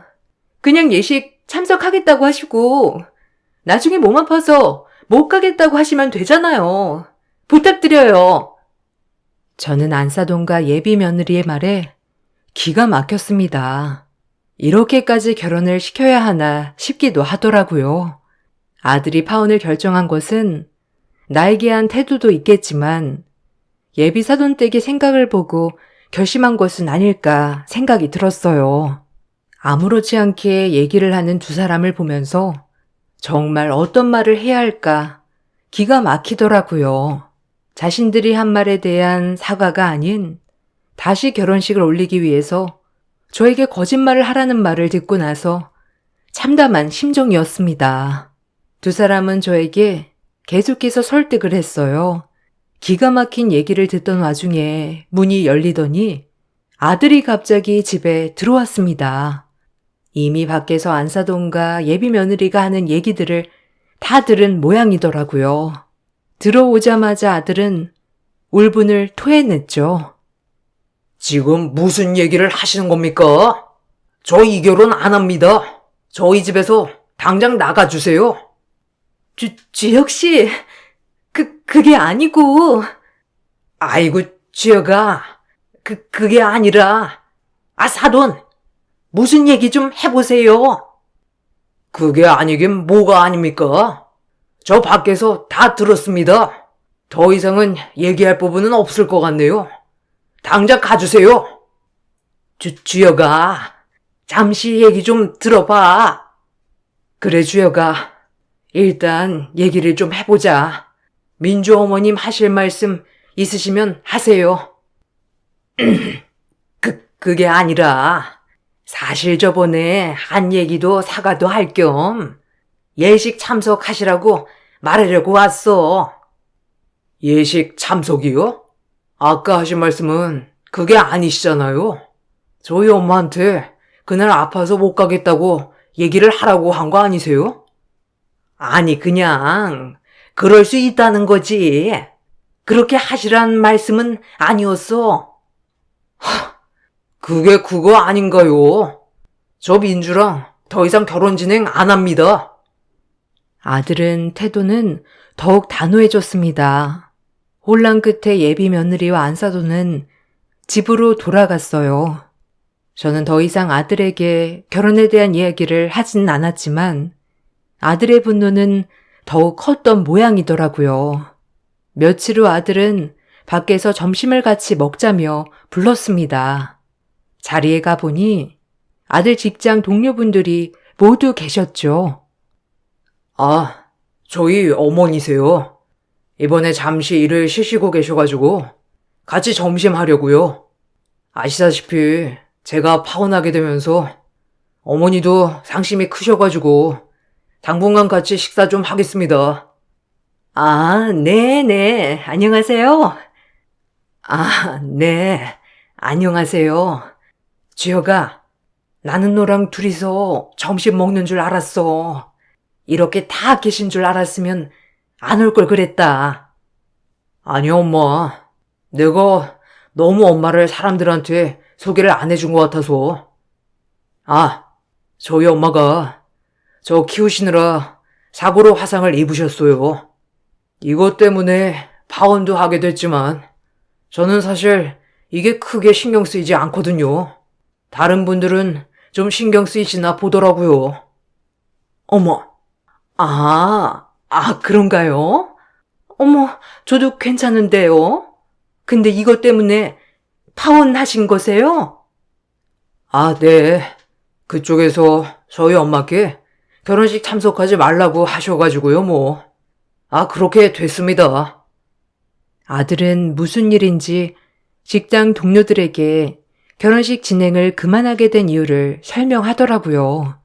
그때는 사실 왜 이런 개인적인 이야기를 하는지 이해를 하지 못했지만 시간이 지나면서 아들이 그런 얘기를 한 이유를 알게 되었습니다. 알고 봤더니 안사돈이 장애인 복지관에서 관장으로 일을 하고 있었어요. 누구보다 편견 없이 일을 하는 분야에서 근무를 하고 있었지만 정작 자신의 상황에서는 누구보다 편견을 갖고 대했던 것이죠. 예비 며느리였던 사람이 직장 근처에서 가게를 하고 있었고 사돈댁도 지역에서 봉사로 상을 받을 정도로 유명한 사람이었기 때문에 이 소문은 빠르게 퍼져나갔습니다. 결국 안사돈의 복지관에는 그동안 계속 있었던 지원들도 점점 줄어들기 시작했죠. 소문이 돌고 있다는 걸 알게 된 안사돈은 저에게 전화를 해 따지기도 했습니다. 그쪽이 소문 내신 거죠? 네? 무슨 소문이요? 저희가 그쪽 화상 입은 것 때문에 예식에 참석하지 말라고 했던 거예요. 아니, 그런 소문이 있나요? 제가 무슨 이유로 소문을 내겠습니까? 그럼 누가 얘기를 하나요? 제가 무슨 일을 하시는 줄 알면서 그딴 소문을 내신 거예요? 도대체 원하는 게 뭡니까? 사과는 이미 했잖아요. 그런데 이제 와서 이런 소문을 내시는 이유가 뭐냐고요?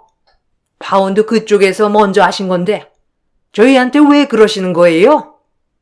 그런 소문 제가 만든 적 없습니다. 그리고 이게 거짓도 아니고 사실인데 뭐가 문제죠?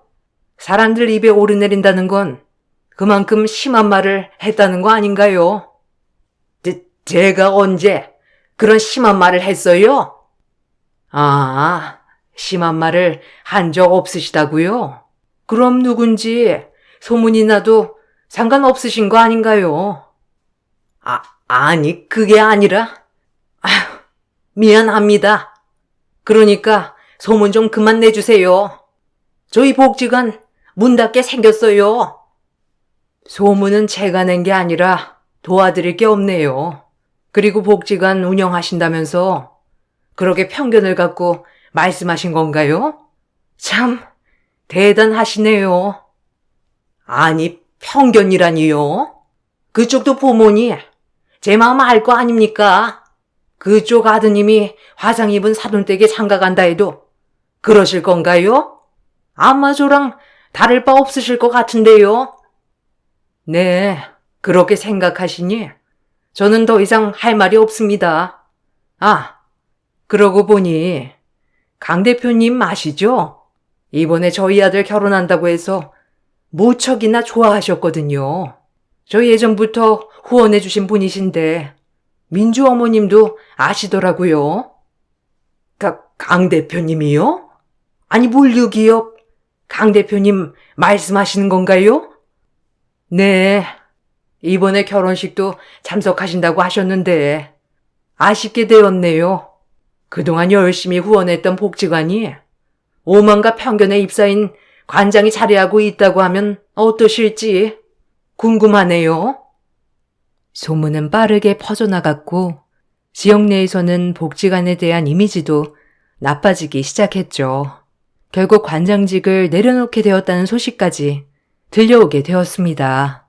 나중에 지나가다 보니 예비 며느리가 운영하고 있었던 가게도 임대를 내놓은 상태라고 하더라고요. 나중에 아들과 이야기를 해보니 아들은 그날 이후 파혼에 대한 결정은 자신이 정말 잘한 일이라고 생각을 했다고 합니다. 그래서 그때 직장 동료들 있는 자리에서 파혼 얘기를 꺼낸 거야?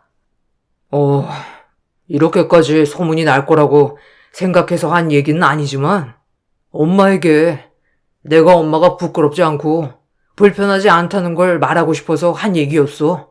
사실 엄마도 얘기를 하진 않았지만 그때 그 사람들이 엄마한테 하는 얘기 듣고 많이 속상해했잖아.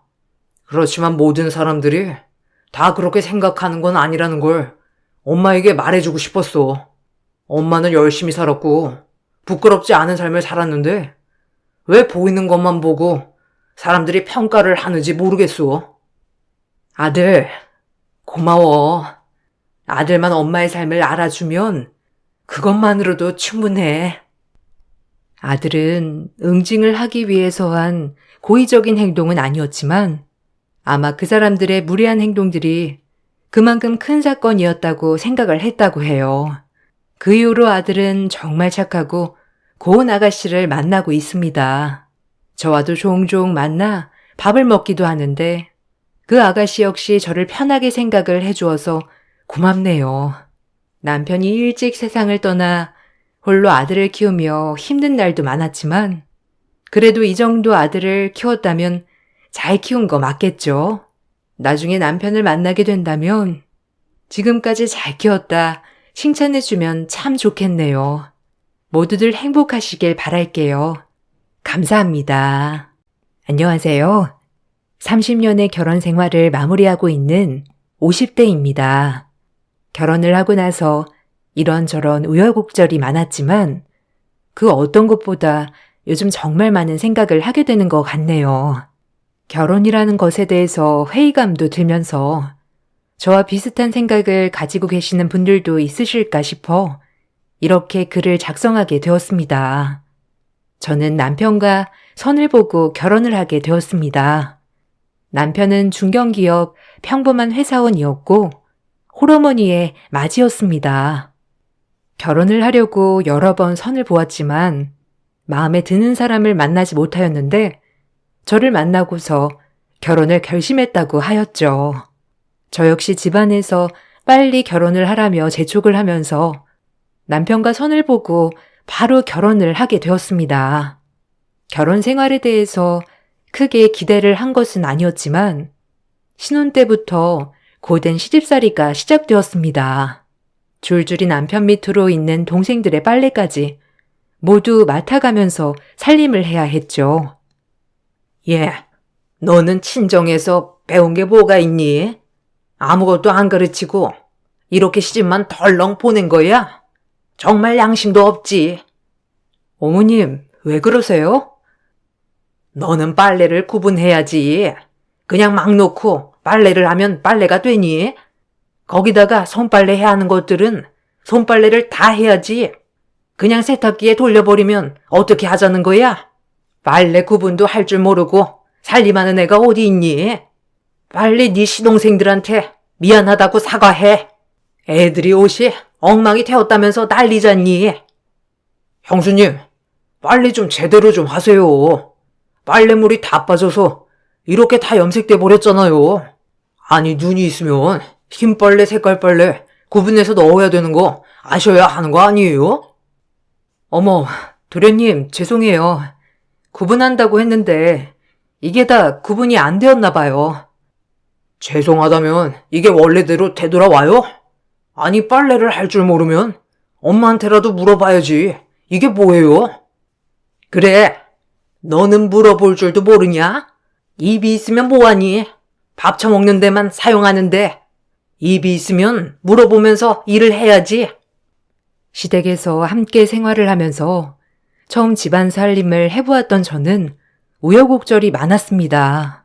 고되고 힘든 날들이 계속되었지만 저는 자식들을 보면서 참았어요.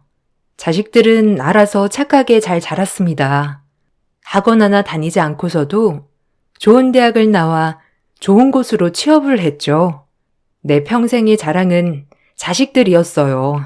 남편은 평생 자식에게는 관심이 없었습니다. 아니, 저와 아이들에게만 관심이 없었을 뿐 가정을 제외하고 나머지 일은 누구보다 열정적인 사람이었어요. 당신 이번에 중기 고등학교 진학하는 거 알죠? 이제 대학도 준비해야 하고 그러는데 학원을 하나 보내보면 어떨까 싶어서요. 학원은 무슨 학원? 엄마가 된 게 아이들이 스스로 공부하는 것도 안 알려줬어? 그거 다 땅바닥에 돈 버리는 일이야. 생활비 받고 아껴 쓸 생각을 해야지. 학원이나 보낼 생각을 해? 당신이 밖에 나가서 돈 벌어봐. 학원비만큼 벌 수나 있나? 누구 덕에 이렇게 살고 있는데 학원 타령을 하고 앉아있어?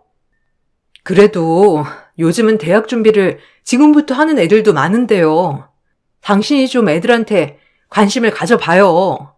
애들 친구만 봐도 다들 대입 준비하느라 바쁜데 우리 애들은 혼자서 공부하려고 하니 힘든 것 같아요. 그게 다 당신 닮아 머리가 나빠서 그렇지. 날 닮았으면 공부하는 게 힘든 게 어디 있겠어? 아이들 공부하는 거 당신이 잘 봐야 하는 거 아니야? 그걸 돈 쏟아 붓는다고 그게 되겠냐고. 하여튼 능력이 안 되니까 돈이나 써서 해보려고들 하지. 당신 무슨 그런 말을 해요? 내가 쓰겠다는 것도 아니고 애들 위해서 쓰겠다는데 그게 그렇게 아까워요? 그래, 아까워. 내가 뼈 빠지게 벌면 뭐해? 집구석에는 이 돈들 어떻게든 다 쓰려고 하는데 학교 보내주는 것만으로도 감사하다고 해야지. 당신도 밖에서 고생하면서 일 안 시키는 것만으로도 감사하다고 해야 하는 거 아니야? 뭐라고요? 당신 솔직히 밖에서 돈 버는 것 말고는 집에 전혀 관심도 없잖아요. 거기다가 생활비 하라고 주는 돈으로 다 주는 것도 아니면서 무슨 그런 생색을 내요? 생색? 그럼 나 이제부터 생활비도 안 줄 테니 알아서 한번 생활해봐. 그렇게나 할 수 있는지 보자고. 남편에게 가정에 관심을 가져달라고 하면 남편은 오히려 큰 소리를 냈어요.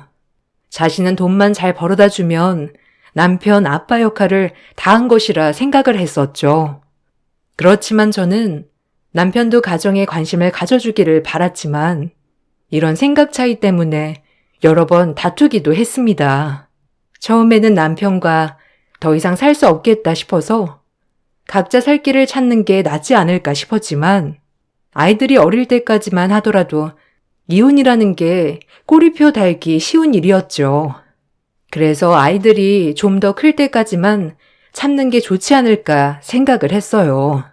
남편은 가정에는 소홀했지만 회사 일에는 누구보다 열심히였습니다. 승진을 위해서라면 상사가 하라는 일은 모두 다 할 정도였죠. 심지어 상사가 김장을 해야 한다고 했을 때 저를 불러 도우러 가라고 한 적도 있었습니다. 당신 내일 별거 안 하지? 내일 가서 부장님 댁 김장 좀 도와드리고 와. 제가요? 갑자기 김장은 무슨 일이에요? 그냥 가서 하라면 해. 무슨 말이 많아? 부장님 사모님이 김장하는데 사람이 없대. 직원들이 가서 좀 도와줬으면 좋겠다고 해서 내가 당신 갈 수 있다고 했어. 아니, 무슨 말도 안 하고 그냥 갈 수 있다고 하는 게 어디 있어요? 그럼 부장님 눈밖에라도 날 거야? 이제 승진도 해야 하는데 부장님 눈밖에 나면 당신이 밖에서 돈 벌어다 올 거냐고. 네, 그냥 제가 밖에서 어떻게든 돈 벌어 올게요. 당신이 뭘 해봤다고 돈을 벌어. 그래봤자 쥐꼬리만한 월급이지. 됐고, 내일 당신 간다고 했으니 가서 김장 돕고 와. 안 가면 생활비는커녕 이 집에서도 다 내쫓을 줄 알라고. 남편은 상사의 김장날에도 제가 가서 도와주길 원했습니다. 가족들 모두 내쫓을 거라는 말에 어쩔 수 없이 가서 도와주기도 했지만 남편은 고마워하기는커녕 자신이 승진을 하면 가장 덕을 보는 것이 나와 아이들이기 때문에 해야 하는 일이라고 당연하듯이 얘기를 했어요. 남편뿐만 아니라 시댁도 만만치 않았습니다. 시댁 식구들과 함께 살다 분가를 한 후에도 시댁 식구들은 남편만 보고 살았어요. 다들 변변치 않은 살림이었기 때문에 어려울 때마다 항상 연락이 왔었죠. 당신, 이번 달은 생활비가 좀 적게 들어왔어요. 그거? 이번 달에 동생이 급한 일이 있다면서 잠깐 빌려달라고 해서 줬어. 네? 아니, 갑자기 이렇게 생활비에서 뺏어주면 어떻게 해요? 우리도 생활하는데 필요한 금액들 다 생각하고 쓰는 건데. 뭐? 이거 당신이 벌어서 쓰는 거야? 내 돈 내가 알아서 쓰겠다는데 뭔 말이 그렇게 많아? 주면 주는 대로 감사합니다 하고 쓰면 되지. 아무리 그래도 이렇게 생활비를 줄여버리면 어떻게 하냐고요. 말이라도 미리 해줄 수 있는 거 아니에요? 억울하면 당신이 나가서 나만큼 벌어서 와. 그러면 내가 당신 하는 말 들어라도 줄 테니까. 남편은 우리가 아닌 다른 가족들은 누구보다 애틋하게 생각을 했습니다. 집에는 쥐꼬리만한 생활비를 가져다 주었지만 주변 사람들이 힘들다고 얘기를 하면 모두 다 퍼주기만 했었죠. 이걸로 다투는 날이면 항상 빼놓지 않고 얘기를 하는 것이 자신만큼 벌어오라는 소리였어요. 남편은 주변 사람들에게 잘하면 나중에 자신에게 다 돌아올 거란 확신을 가지고 있었어요. 당신 주변 사람들 챙기는 것도 좋지만 무엇보다 가족이 우선시 되어야 하는 거 아니에요?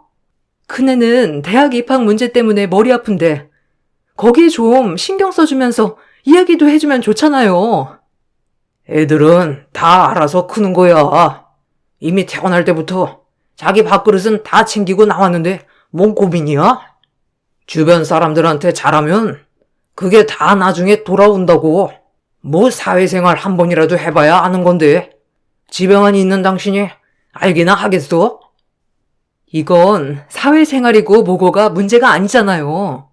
그 사람들이 정말 당신한테 잘해줄 거란 보장도 없고 솔직히 뒤통수나 안 치면 다행 아니에요? 뒤통수? 내가 그런 사람들 구분도 못할까봐? 내 주변에서 뒤통수 칠 사람은 당신밖에 더 있어? 허구한 날 내 돈 쓸 생각이나 하면서 나중에 재산이나 나눠달라고 하지나 말라고. 남편은 자신의 주변 사람들 중에서는 뒤통수 칠 사람들은 전혀 없다고 얘기를 했어요.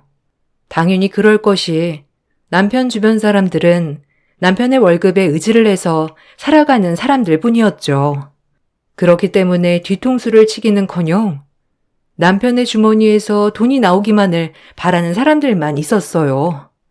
그렇지만 남편은 그런 사람들이 가족이었던 저와 자녀들이라고 생각을 했던 것이죠. 점점 남편에게서 정이 떨어지기 시작했고, 그렇게 아이들은 어른이 되었습니다. 남편과의 사이는 남보다 못한 사이가 되었고, 남편 역시 가정에 관심을 갖지 않았죠. 아이들도 그동안 쌓인 상처들이 많아 아빠에게는 크게 관심을 두지 않았습니다.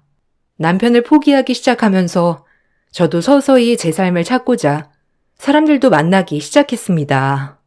그러던 어느 순간 남편은 갑자기 가정에 신경을 쓰기 시작했어요.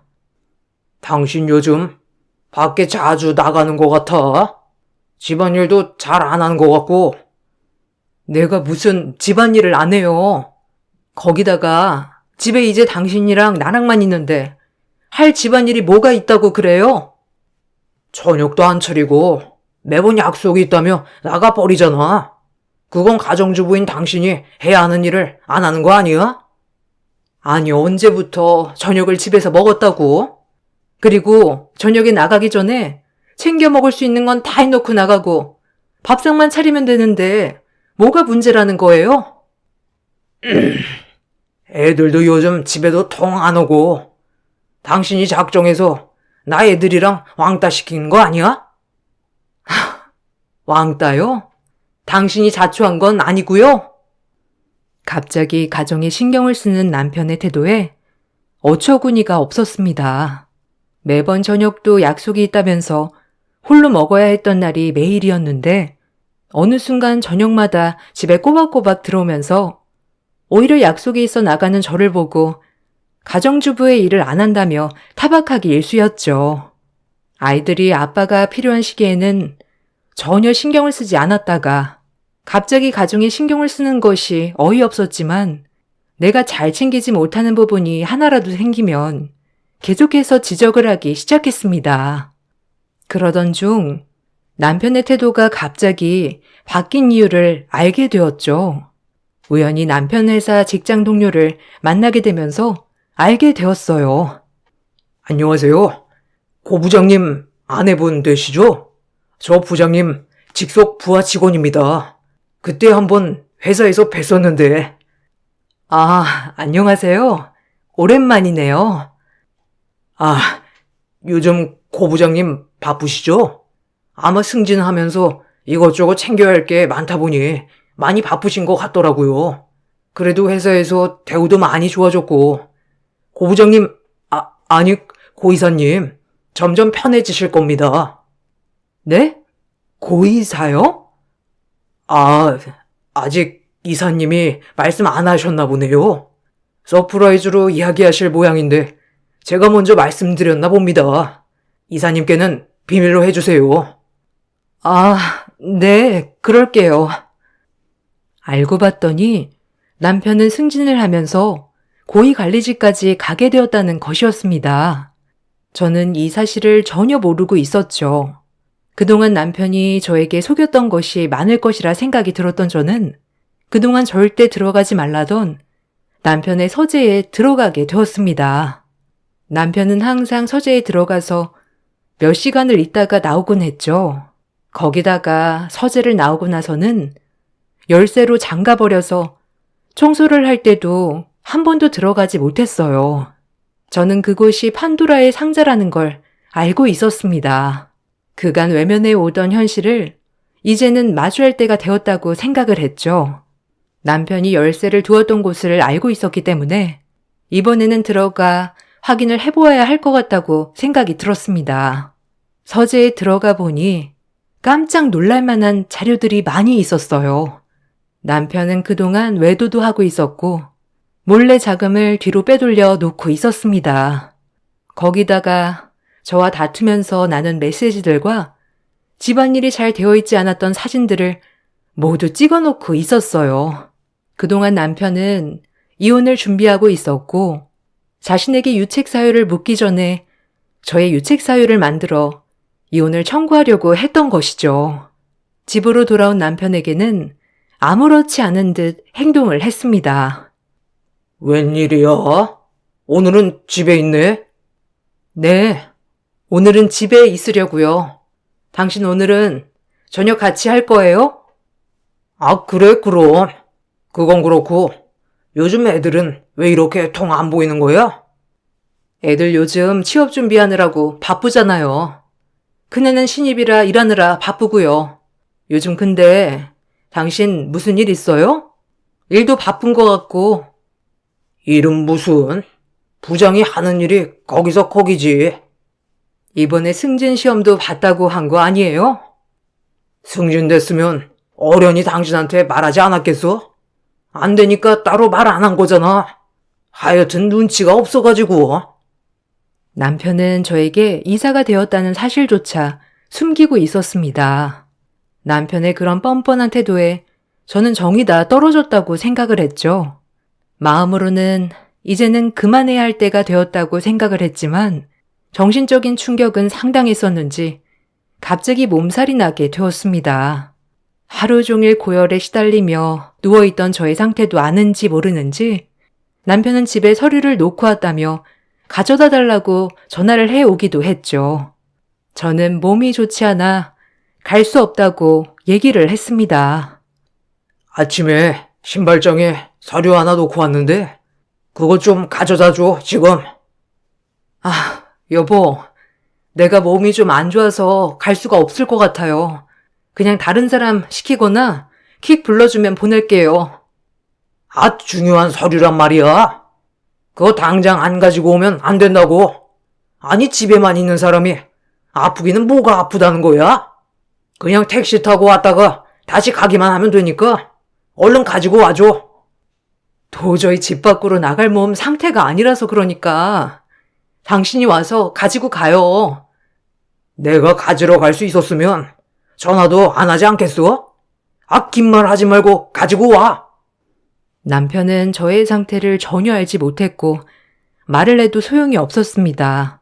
우선 놓고 간 서류가 급하다고 하니 택시를 타고 가서 전해주기만 하면 될 것 같아 서류를 챙기고 가게 되었죠. 남편은 급한 서류였는지 택시를 내리는 곳까지 와서 서류를 받아들고 서둘러 들어가려고 했습니다. 저는 정신없이 나오다 보니 택시비도 제대로 챙겨오지 않았다는 것을 알게 되었어요. 당신 택시비가 없어서 그러는데 택시비 2만 원만 줘요. 뭐? 나 급해. 그냥 당신이 알아서 해. 몸 괜찮은 것 같으니 버스 타고 가던가.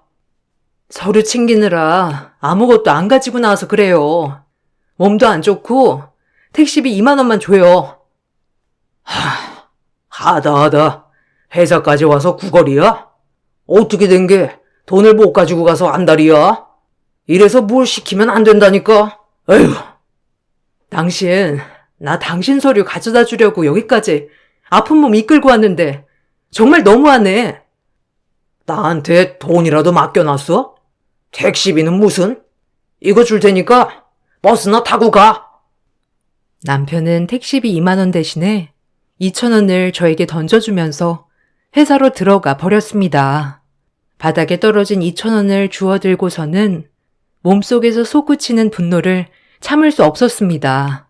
그렇지만 남편은 저에게 유책 사유를 만들기 위해서 어느 정도 서류들을 준비하고 있었던 상황이라 섣부르게 움직여서는 안 된다고 생각이 들었죠. 그때의 모욕을 복수로 대갚음해 주리라 생각을 하고 저는 변호사를 찾아가게 되었습니다. 저 남편과 이혼하고 싶습니다. 그동안 생활비도 적게 받았고 시집살이도 고됐어요. 거기다가 부정행위까지 하고 있는 것 같은데 어떻게 준비해야 할지 알려주세요. 우선 남편분 부정행위에 대한 증거가 필요합니다. 혹시 가지고 계신 거 있으신가요?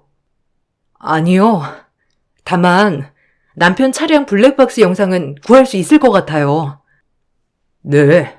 일단 블랙박스 영상 먼저 확인을 해보죠. 그리고 생활비를 받았던 통장도 한번 살펴보도록 하겠습니다. 남편분 재산이나 이런 건 알고 계시나요? 우선 살고 있는 집이 남편 명의고 나머지는 저도 모르겠네요. 남편이 월급 내역을 다 공개하고 있는 게 아니라서요. 결혼하신 지 30년이 되셨으니 이혼하시면서 재산은 어느 정도 분할받으실 수 있을 겁니다. 여러 증거들을 먼저 찾아보고 준비를 해보도록 하죠. 변호사는 우선 증거를 확보하는 것이 좋을 것 같다며 얘기를 했습니다.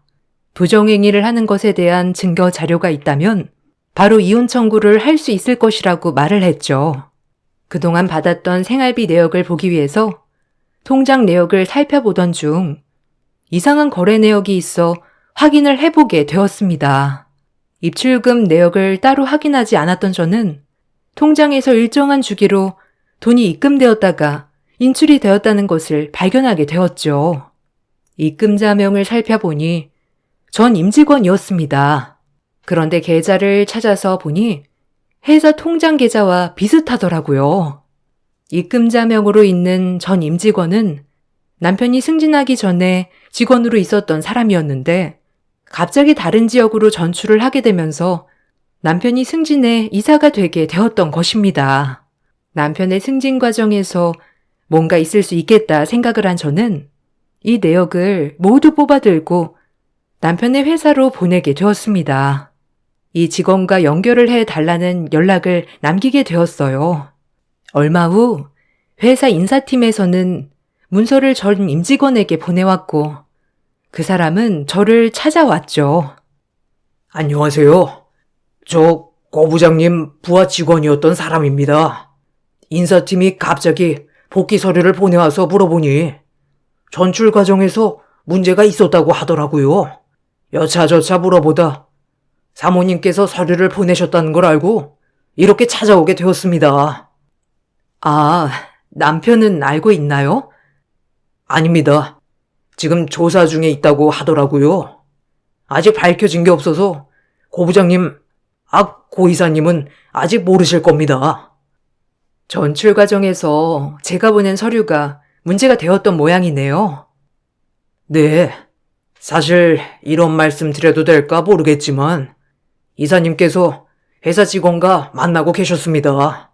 다들 쉬쉬했었는데 이사님께서 회사 돈을 쓰셨더라고요. 그때 사실 제가 발견하고 바로 이사님께 횡령으로 처벌받을 수 있다고 말씀드렸었는데 제가 그때 상황이 좋지 않았던 터라 대신했다고만 말해주면 보상해 주겠다고 얘기를 하셨습니다. 저는 거부하고 이 사실을 윗선에 알렸는데 이미 이사님께서 제가 했던 일이라고 직원분이랑 입을 맞춰 얘기를 했더라고요.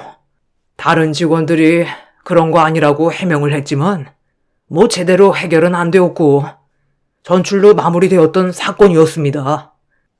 아, 그렇군요. 그런데 제가 관련된 자료를 보냈던 거네요. 네, 다들 시시하고 넘어가다 보니 확실하게 밝혀줄 사람이 없었는데 자료를 주셔서 제 억울함이 풀릴 수 있었어요. 다행이네요. 제가 부탁을 드리고 싶은 게 있는데요. 혹시 남편이 부정행위를 했다는 거 증거로 가지고 계신 게 있을까요? 저는 그걸 받고 싶은데요. 아, 저는 가지고 있는 건 없지만 알아봐 드릴 수는 있을 것 같습니다. 그럼 부탁드리겠습니다. 전 임직원은 증거 자료를 알아봐 주겠다는 말을 전하였습니다.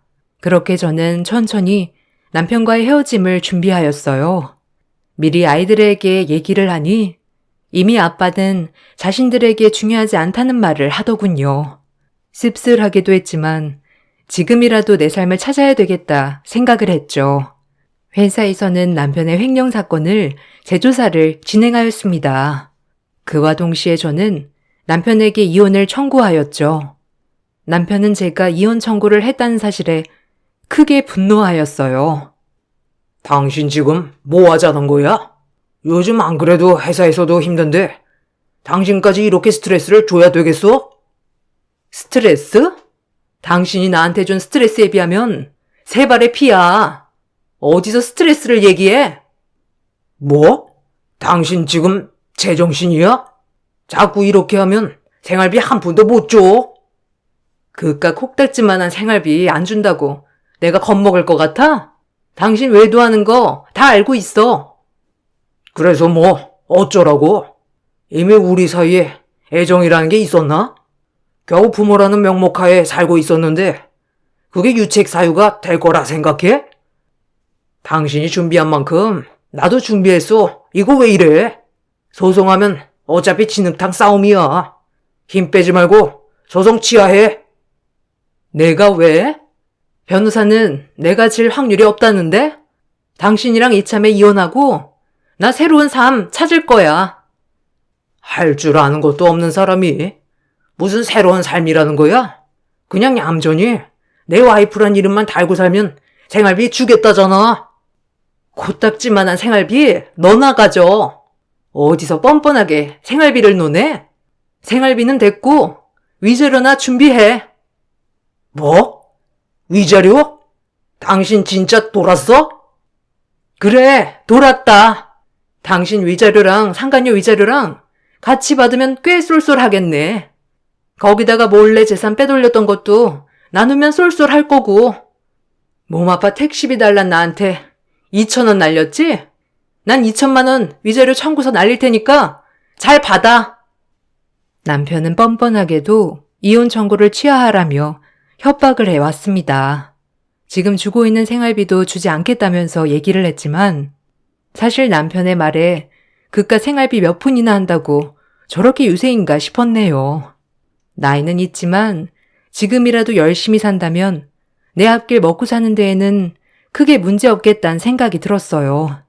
남편의 차량 블랙박스를 증거로 부정행위에 대한 입증을 시작했습니다. 남편 역시 부정행위 이전에 이미 깨진 부부관계라며 항변을 하였죠. 다행히 전 임직원의 조력으로 훨씬 이전부터 부정행위가 이어졌다는 증거를 확보하게 되면서 사건은 저에게 유리하게 진행되었습니다. 남편이 무엇보다 화를 냈던 부분은 역시나 재산 분할이었죠. 뭐? 절반을 가져가겠다고? 당신이 뭐 한 게 있다고 재산을 절반이나 가져가? 위자료도 모자라서 재산 절반을 달라는 게 말이나 돼? 지금까지 집에서 탱자탱자 놀면서 살았는데 한평생 일만 하면서 벌었던 돈을 당신이 왜 가져가? 그야 당연한 거 아니야? 당신만 가정을 위해서 일했어? 나도 마찬가지야. 아니, 난 내가 더 가정을 위해서 일했다고 생각하는데? 겨우 100만 원 남짓한 돈으로 아이들 지금까지 잘 키우고 살았으면 잘한 거 아니야? 그럼 내 몫도 줘야지. 못 줘. 가지고 가려면 그만큼 대가를 치러야지. 어디 집에서 놀기만 한 주제에 돈을 가져가겠다고 해? 놀기만 해? 당신 지금 입은 옷, 매일 먹는 밥, 당신이 살고 있는 집 청소까지 모두 내가 했는데 놀았다고? 겨우 아침에 일어나는 것밖에 못한 주제에 지금까지 뒤치다거리 다 하고 살았던 나한테 이따위 대접을 하는 거야?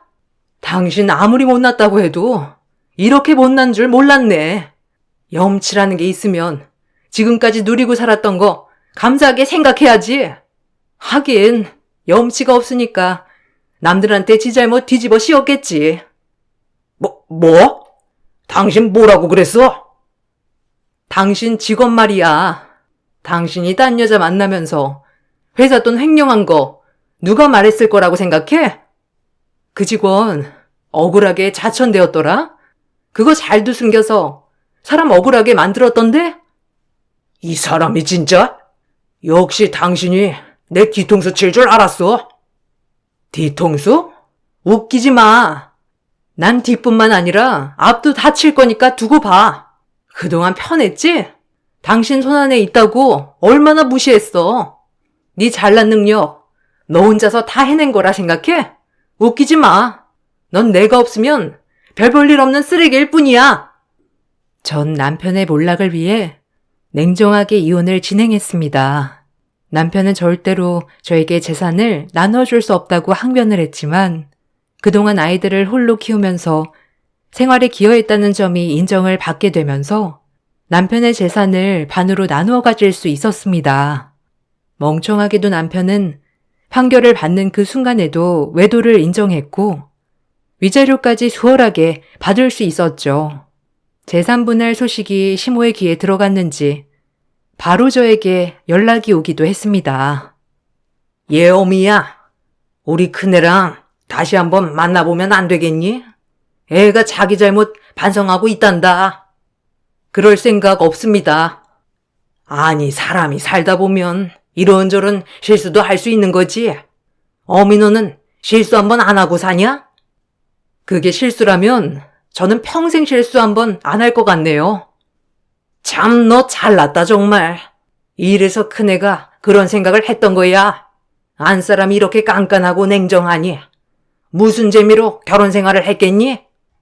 같은 여자가 봐도 네가 너무 딱딱한데 밖에서는 부드러운 사람들밖에 없으니 밖으로 돌지. 이게 다 너 잘못도 있는 거니까 다시 생각해 보거라. 제 속 뒤집으려고 오신 건가요? 아니면 남아있는 재산이라도 있을까 싶어 오신 건가요? 예, 너 무슨 말을 그렇게 하니? 막말로 그 재산 네가 번 것도 아닌데 다시 돌려줘야 하는 거 아니냐? 역시나 하나도 달라진 건 없네요. 그렇죠? 재산 반은 제가 가져갔지만 반은 남편이 가져갔습니다. 그거 이미 다 쓰신 거예요? 저는 아직도 하나도 안 쓰고 고이 남겨두고 있는데 이미 다 쓴 거라면 그쪽 상황이 거지 같다고는 생각 안 하시나 보네요. 분할한 재산은 남편이 번 게 아니고 같이 만든 재산입니다. 그리고 그 중에서 제 몫을 받은 거고요. 그게 어떻게 네 몫이야? 돈 한 푼 안 벌어본 네가 어떻게 네 몫이 있을 수가 있어? 남편 멍청한 게 누굴 닮았나 했는데 찾았네요, 어머님. 결정은 제가 하는 게 아니고 법원에서 했고요. 몫을 따지고 싶으시걸랑 법원에 정식으로 항의하시고 한번 따져보세요. 누구 말이 맞나?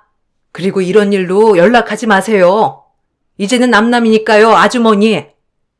재산도 줄어들었는데 심지어 횡령 사건이 드러나게 되면서 남편은 회사 이사직도 사임하게 되었습니다. 그와 동시에 남편과 만나고 있던 상간녀도 떨어져 나가게 되었죠.